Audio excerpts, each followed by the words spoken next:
の名前どうやって読むのかな。トレジャー3、トレジャー3、それともトレジャー2、3つとも OK、 どれでも OK、 トレジャー G さん。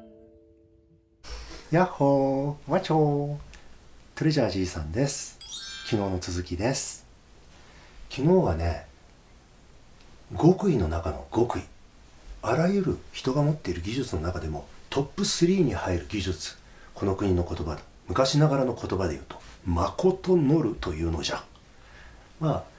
あなんというかポジティブワードを生み出して繰り返し続ける、口に出して繰り返し続けるっていうようなことですよね。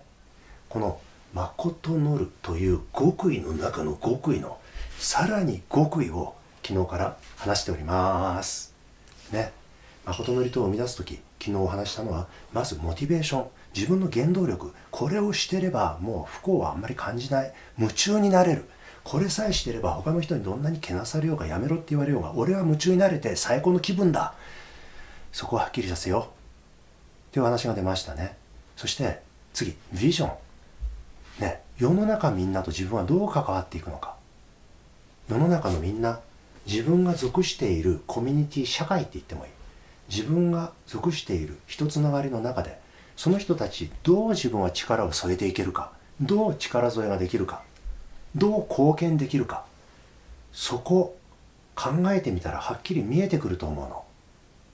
はっきりさせた方がいいんだ。そこを世の中みんなは自分をどう見てくれるのか、そういう考え方もあるよね。それはね、リアクションとして返ってくるんだ。まず自分は世の中みんなにどう働きかけるのか、つまりどういう気持ちになってもらうのか、どう感じてもらえたらいいって思ってるのか、そこが大事。職業はね、 YouTuber さんとかいろいろあると思う。その YouTuber さんをやってて、搭乗員さんたちをやってて、その結果周りの人たちにどんな気持ちになってもらえたらいいのか、自分はどんな気持ちで周りの人がどんな気持ちになってくれたらいいか、そこが大事でしょ。でしょ。職業にこだわるより、職業の結果の収入にこだわるより、そこが大事でしょ。どういう気持ち、どういう心でいられるかが大事なんでしょ。どういう心でいられるか、心が豊かで健やかだったら職業に貴賤なし、ダメな職業とかかっちょいい職業とかないの。人は心持ちなの、心映えなの。だからどういう心で暮らしていくか、自分がね、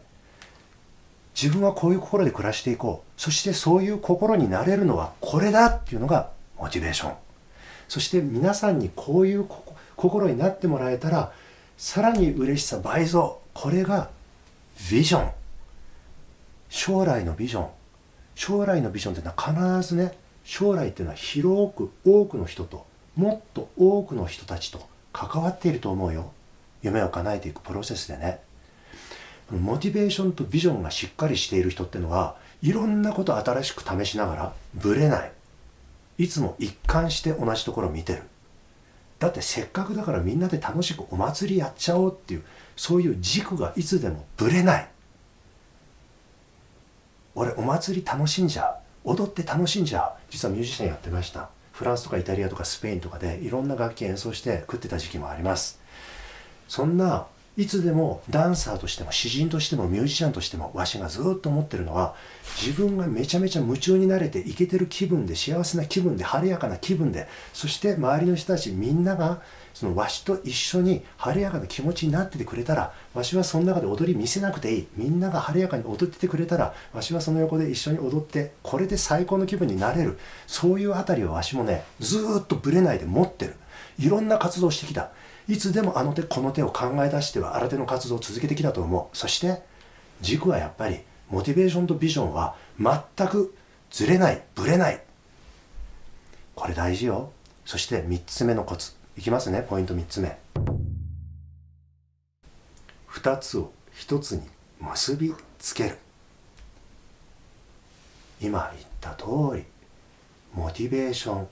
自分の強い衝動、欲求、夢中になれる、これだったら大丈夫っていう、これ自分に向いてるわっていう原動力と、そしてこの世界がこうであってくれたらいいんだ、世の中みんなの人たちがこういう心でいてくれたらいいんだ。平らかな晴れやかな心持ちでいてくれたらいい。そして自分も世の中の人たちみんなにいつもうわすげえかっちょいい、ありがとうね、おかげさまですって言えたらいい。世界中みんながこっちに対してもその通りだよね、それを求めてたんだ、うわ気づかなかったこともあった、ありがとうね、お互いにそうやって気づき合いながらお互いにありがとう言えたら最高じゃない。結びつけるの、ビジョンとモチベーションをね、原動力と見晴らしを一つにするの。どういうことか、俺この子と暮らしていられたら最高、この子と一日中エロしてるだけでそれだけで十分っていう、そこだけは俺モチベーションとしてあるしって、だったらつなげちゃえばいいんだよ。俺たちが幸せにエロを楽しみ続けていることでこの世界は争いが消えてっていうのを踏まえてね、争いとかそういう言葉ネガティブワードは使わないからね、ポジティブワードを使うときはね、この世の中の人がみんな和やかな平らかな気持ちになっていく、これでいいんだよ。つなげちゃうの。そうすると何が起こるか、単なる自分の欲求、俺一人の半径ポツンとしただけの欲求っていうんじゃなくて、その欲求がみんなの役に立てるんだって思うとき、ものすげえモチベーションが上がるの、やる気出ちゃうの。そして自分がこうやってねビジョンを持ってることっていうのは周りの人たちにやっぱりだんだんバレる。腹割って話したらすぐ相手分かってくれたりするもん。そしたらさね、相手も分かるんだよ。あ、この人たちみんなの、この人ってさ、私たちみんなの幸せをどうやら思ってる、私たちみんながイケイケ幸せで頭カッパンハッピー晴れやかになってほしいってやっぱ思ってるんだ。それだったらこの人を応援しようって気持ちになっちゃうんだよ、周りの人たちも。わかる？俺だけが幸せになったり、俺は好きなことやって暮らしていく、俺が好きなことやって夢中になれたらそれでいい。これ応援する気になれないんだよ。それがね、俺は踊ってる間めちゃめちゃ幸せ、そして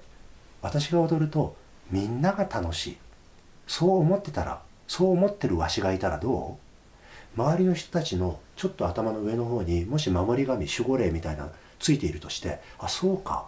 こいつ踊ってくれたら、こいつが踊ればね、俺が守ってるこいつ、俺が守ってるこいつをね、幸せな気分にしてくれるんだ。だったら踊ってくれ、踊ってくれ、もっと踊ってくれって、それぞれのね人たちの守り神様が応援してくれると思うんだよ。これ例え話だよね。別に守り神様が頭の上に浮かんでなくても、みんなをね、俺を幸せにしてくれるんだって思ったら応援したくなるじゃない。モチベーション上がるし、いろんな力に応援してもらえるの。だからこそおすすめポイント3つ。自分の俺はどうしてもこれだっていうモチベーションと、こういう世界になったら素晴らしいなっていうビジョンと、この2つを1つに結びつけて誠の利とを生み出すの。俺はこういうことを楽しんでいる。その結果ね、世の中はこんな風になっていく。俺がこういうことを楽しんでいるので、世の中はもっとこういう風に明るく晴れやかになっていく。そういう具合にビジョンとモチベーションを一つに結んで、豊かな誠の利とを生み出そうね。誠の利とっていうのはこの国の昔ながらの呼び方です。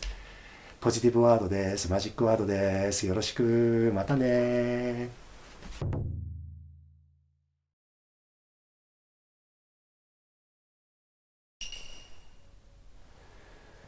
黙れこわっぱ。お主は生まれつき知恵とやる気に恵まれておるのじゃ。なさんと志したことを成し遂げる能力にも恵まれておる。物事の真髄を見抜き、見通しを立てる能力にも恵まれておる。大事なのはほれ、コツじゃ、習慣じゃ。夢には叶え方がある。誠の利とを生み出して繰り返しておれば、鍋手の夢を叶えることができるのじゃ。の、さすればこそ、人差し指をほれ、もそっと伸ばして、チャンネル登録をポチするのじゃ。ほれ、白を差し出せと言うておるのではない。ほれ、そこの右下の朱色じゃ。